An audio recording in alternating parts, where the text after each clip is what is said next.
Hello guys, आज के video में हम देखेंगे फिजिकल प्रॉपर्टीज ऑफ ईथर। जैसे हमने अल्कोहल की फिजिकल प्रॉपर्टीज देखी थी, फिनॉल की फिजिकल प्रॉपर्टीज देखी थी, सेम उसी तरीके से अभी हम ईथर्स की भी फिजिकल प्रॉपर्टीज देखेंगे। बहुत ही आसान और बहुत ही कम फिजिकल प्रॉपर्टीज है, ध्यान देके बढ़िया से देख लेते हैं। पहली बात करेंगे, यहाँ पे देखना आप CH3CH3O, मतलब ये डाई मिथाइल ईथर है और एक आपका इथाइल मिथाइल ईथर है।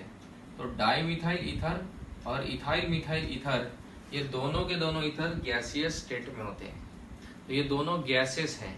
तो पहला पॉइंट याद रखना है कि डाई मिथाइल ईथर और इथाइल मिथाइल ईथर गैसेस होते हैं। और इनके अलावा बाकी जितने भी ईथर्स हैं, तो जितने भी अदर ईथर्स हैं, वो सारे कलरलेस लिक्विड हैं और उनका ओडर प्लीजेंट होता है। तो पहला पॉइंट क्या है गाइस, कि डाई मिथाइल ईथर और ethyl methyl ether gaseous state में रहेंगे और अदर जितने भी ईथर्स हैं वो कलरलेस लिक्विड रहेंगे और उनका ऑर्डर प्लीजेंट रहेगा।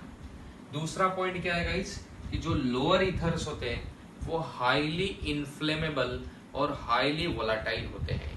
अब हाईली इन्फ्लेमेबल और हाईली वोलाटाइल का मतलब क्या है, मतलब इमीडिएट वो इन्फ्लेमेबल का मतलब इमीडिएटली इन्फ्लेम हो जाते हैं, मतलब इमीडिएटली कंबस्ट हो जाते हैं, जल जाते हैं, ऐसा हम कह सकते हैं। तो जो लोअर ईथर है वो हाईली इन्फ्लेमेबल होते हैं और साथ ही में हाईली वोलाटाइल होते हैं। हाईली वोलाटाइल मतलब आसानी से वो वेपर स्टेट में कन्वर्ट हो जाते हैं। अब आसानी से वो वेपर स्टेट में क्यों कन्वर्ट होते हैं, क्योंकि ईथर्स के मॉलिक्यूल के बीच में इंटरमॉलिक्यूलर फोर्स ऑफ अट्रैक्शन बहुत कम होता है। तो दूसरा पॉइंट क्या है गाइस, कि जो लोअर ईथर है, मतलब जिनके अंदर कम कार्बन है, वो हाईली इन्फ्लेमेबल होते हैं और हाईली वोलाटाइल होते हैं।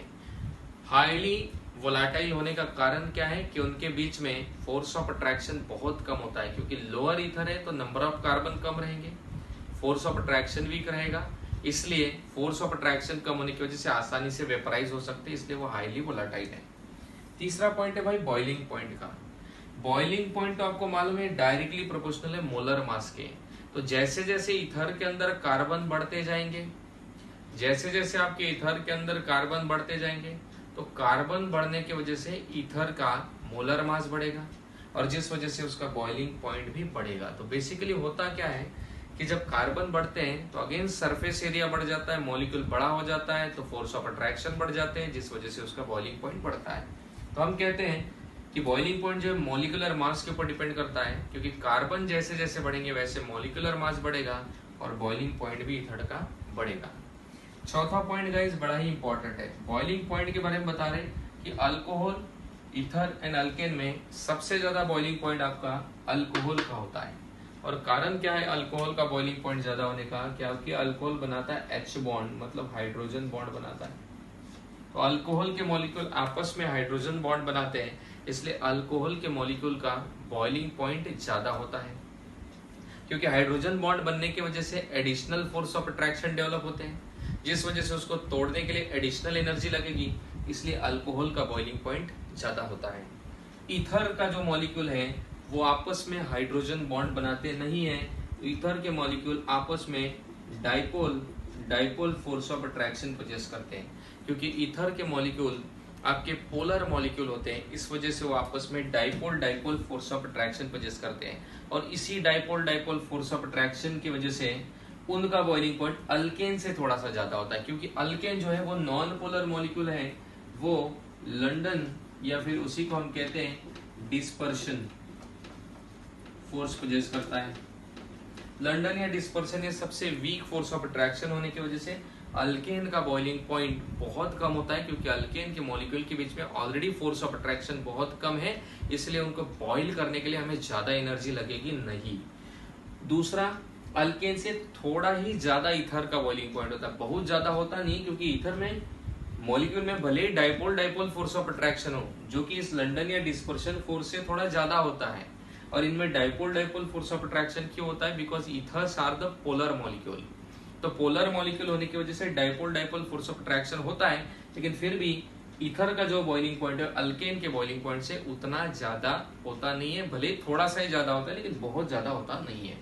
और अल्कोहल का बॉइलिंग पॉइंट सबसे ज्यादा है क्योंकि अल्कोहल हाइड्रोजन बॉन्ड बनाता है, हाइड्रोजन बॉन्ड सबसे स्ट्रॉन्ग फोर्स ऑफ अट्रैक्शन होता है, उसे तोड़ने के लिए एनर्जी ज्यादा लगती है, इसलिए अल्कोहल का बॉइलिंग पॉइंट ज्यादा है। तो गाइस चौथा पॉइंट क्या मिला अपने को, बॉइलिंग पॉइंट जो होता है अल्कोहल का सबसे ज्यादा है क्योंकि हाइड्रोजन बॉन्ड बनाता है, ईथर का उससे कम है क्योंकि dipole dipole force of attraction होता है ईथर में, और ईथर से भी कम आपका अल्केन का है क्योंकि अल्केन के अंदर लंडन या डिस्पर्शन फोर्स ऑफ अट्रैक्शन होता है। तो ऐसे फोर्सेस ऑफ अट्रैक्शन वीक होने की वजह से बॉइलिंग पॉइंट कम होते हैं और फोर्सेस ऑफ अट्रैक्शन स्ट्रांग होने की वजह से बॉइलिंग पॉइंट ज्यादा हो जाते हैं। गाइस उसके बाद वाला पॉइंट बड़ा इंपॉर्टेंट है, सॉल्युबिलिटी इन वाटर। अब बात करेंगे सॉल्युबिलिटी की, तो जो सॉल्युबिलिटी है ईथर की वाटर के अंदर वो क्यों है, क्योंकि ईथर जो है वाटर के साथ क्या बनाता है, ईथर वाटर के साथ आपका बनाता है हाइड्रोजन बॉन्ड। जैसे कि अब ईथर देखो ROR ईथर है, वाटर आपका H2O है। अब इसके अंदर क्या होता है, ईथर का जो ऑक्सीजन है, ये ऑक्सीजन आपको बहुत अच्छे से मालूम है कि इलेक्ट्रोनेगेटिव रहेगा, मतलब पार्शियल नेगेटिव चार्ज होता है, और वाटर के हाइड्रोजन के ऊपर पार्शियल पॉजिटिव चार्ज होता है।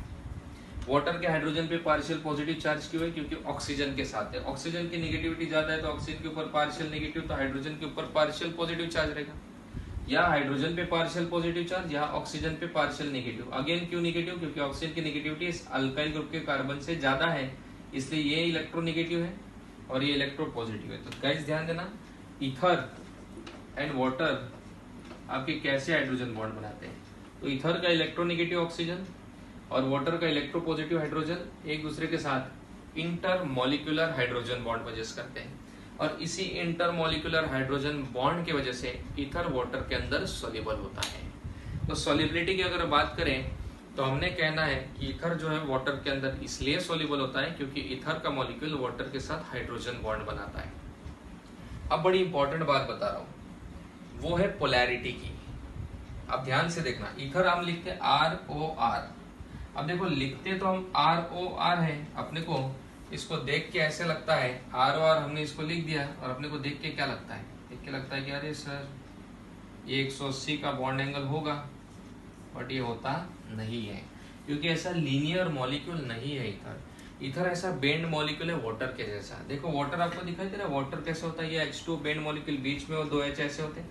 सेम ईथर बीच में O है, O के पास 2 लोन पेयर और ये आपकी 2 बॉन्ड पेयर, तो इस तरफ आपके 2 अल्काइल ग्रुप है, दिखाई दे, और इनके बीच का जो बॉन्ड एंगल है वो 110 डिग्री का होता है, 110 डिग्री का बॉन्ड एंगल होता है, जिस वजह से दोनों लीनियर मॉलिक्यूल न होने की वजह से 2 R ग्रुप एग्जैक्टली एक दूसरे के अपोजिट नहीं है। अगर 2 R ग्रुप एक दूसरे के अपोजिट होते हैं और इस बॉन्ड में पोलराइजेशन कैसे होता है, तो इस बॉन्ड में आपके R2O, क्योंकि O की नेगेटिविटी ज्यादा है। भाई पोलराइजेशन क्या होता है, याद नहीं क्या, भूल गए? पोलराइजेशन मतलब transfer of electron from less electronegative item to the more electronegative item. तो यहाँ R की नेगेटिविटी कम है तो R से इलेक्ट्रॉन मोर इलेक्ट्रोनेगेटिव ऑक्सीजन की तरफ ट्रांसफर होंगे, मतलब पोलराइज होंगे। इधर भी R से इलेक्ट्रॉन O के तरफ ट्रांसफर होंगे, यानी कि पोलराइज होंगे। तो ये R2O और R2O पोलराइजेशन होता है। अगर ये दोनों एक दूसरे के एग्जैक्टली अपोजिट होते हैं तो दोनों का पोलराइजेशन एक दूसरे को कैंसिल कर देता था और उस समय की फिर डाइपोल मोमेंट आती थी 0, अगर एग्जैक्टली अपोजिट होती। अब डाइपोल मोमेंट क्या कंसेप्ट होता है, मैंने 11th में पढ़ाया हुआ है आपको, अगर आप भूल गए होंगे तो थोड़ा सा याद दिलाता हूँ। डाइपोल मोमेंट मतलब किसी भी कोवेलेंट बॉन्ड के अंदर होने वाला पोलराइजेशन, मतलब ट्रांसफर ऑफ इलेक्ट्रॉन को मेजर करने वाला मैथमेटिकल क्वांटिटी। डाइपोल मोमेंट मतलब क्या होता है, किसी भी कोवेलेंट बॉन्ड के अंदर ट्रांसफर ऑफ इलेक्ट्रॉन यानी कि पोलराइजेशन को मेजर करने वाले की जो मैथमेटिकल क्वांटिटी होती है उसे हम डाइपोल मोमेंट कहते हैं। तो गाइस अगर ये R2 और R2 ये 2 बॉन्ड एक दूसरे के एग्जैक्टली अपोजिट होते हैं और उनका पोलराइजेशन एग्जैक्टली अपोजिट होने की वजह से एक दूसरे को कैंसल कर देता है, उस समय नेट डाइपोल मोमेंट आती है 0। लेकिन ये अपोजिट है ही नहीं तो नेट डाइपोल मोमेंट 0 आएगी नहीं।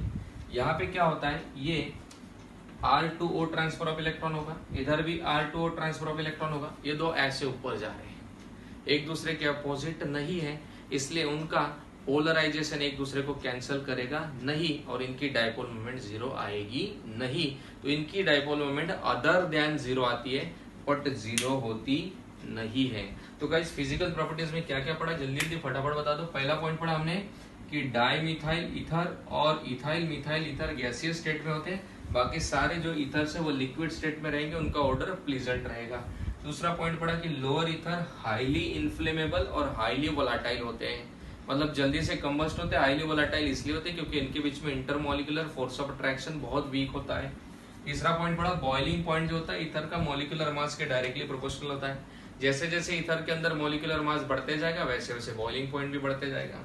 चौथा वाला पॉइंट हमने पढ़ा बॉइलिंग पॉइंट के बारे में ही है, वो है कि अल्कोहल का बॉइलिंग पॉइंट ईथर से ज्यादा होता है, ईथर का बॉइलिंग पॉइंट अल्केन से ज्यादा होता है। जब हम बॉइलिंग पॉइंट को कंपेयर करते हैं गाइस, तो सबके मॉलिक्यूलर मास ऑलमोस्ट सेम लेने चाहिए, तभी हम कंपैरिजन कर सकते हैं, अदरवाइज कंपैरिजन नहीं कर पाएंगे।